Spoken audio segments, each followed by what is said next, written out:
Hello guys, if you want to know the truth about the state of the Russian economy, just watch what the ordinary Russians do with their deposits, and they keep withdrawing them at a very high speed. Despite all the limitations, restrictions and bans, despite the warnings of the central bank that such panic can actually lead to the banking crisis, and all because they already witnessed this crisis.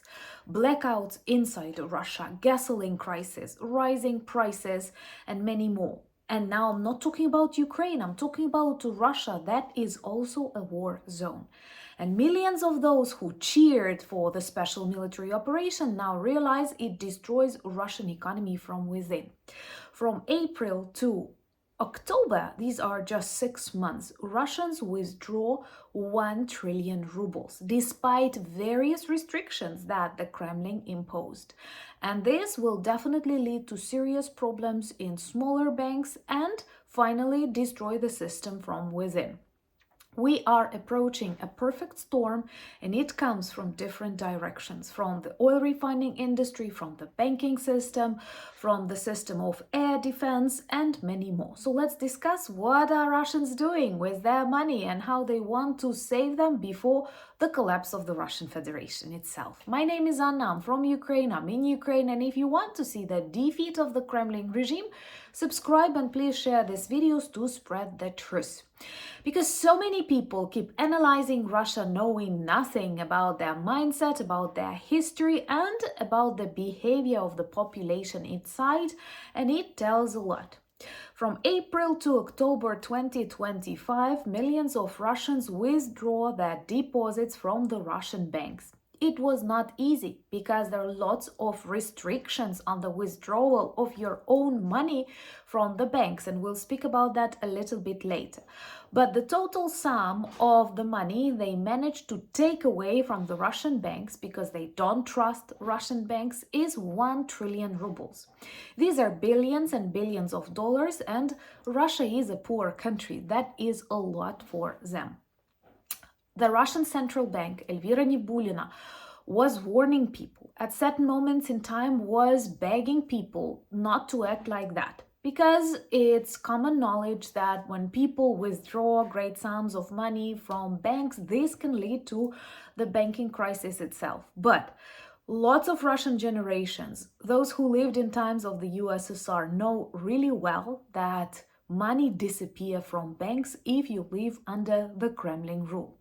This is what millions of people experienced when the USSR collapsed, and this is what many millions of Russians will experience when the Russian Federation will collapse, and this inevitable, totally natural process has already started, so don't be afraid of that. Better subscribe to know how to act and how to protect yourself in such challenging times.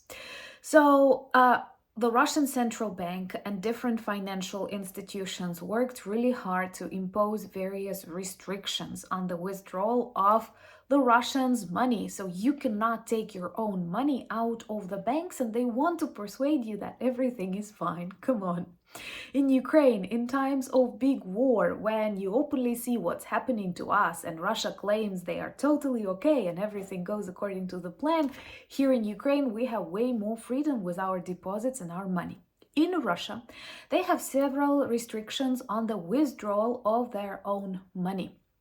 And these sums are restricted to 50,000 rubles, and this is not a lot. Just imagine it's approximately $600. I'm not saying that it's a small sum of money, but what I mean, it's not something that big that the state should restrict you from taking away from your own account. Also, the Kremlin increased the monitoring of the transactions on ATM machines.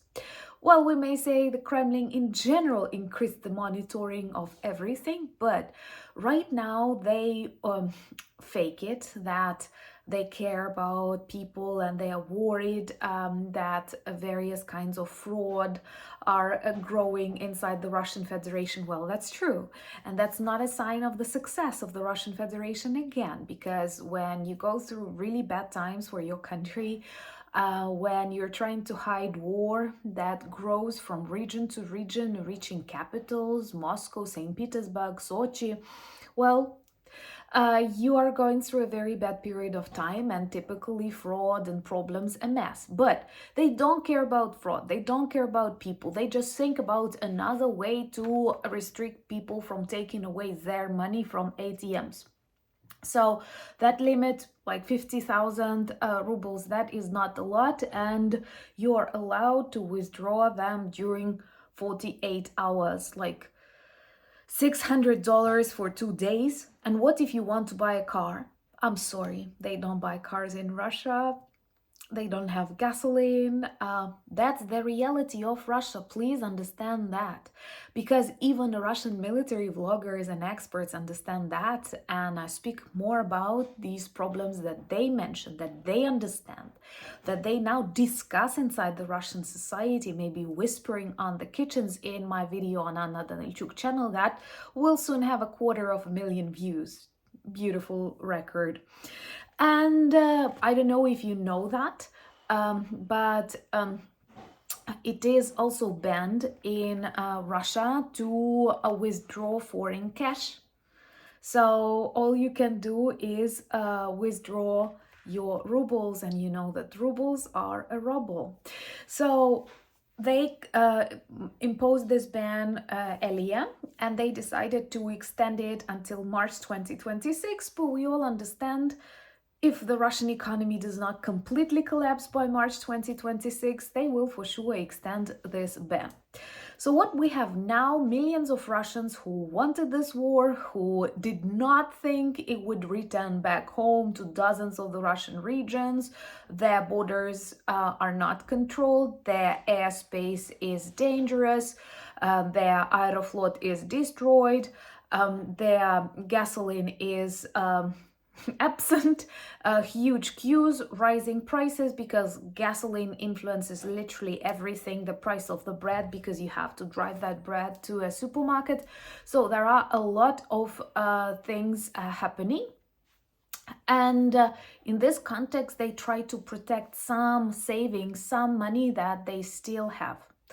So it's super important to understand that the real state of the Russian economy is not what the Kremlin is speaking about, is not the numbers they try to demonstrate on various meetings, even though the officials like the head of the central bank, the minister of finance are now openly speaking about the stagnation, the technical recession, and the reasons for these financial problems is, of course, growing inflation, rising interest rates, and maybe it sounds unusual for Russians who constantly fought against the West, this isolation, it leads to more problems and literally once again destroys Russia from within. And we, with the Ukrainian drone sanctions, just speed up the process.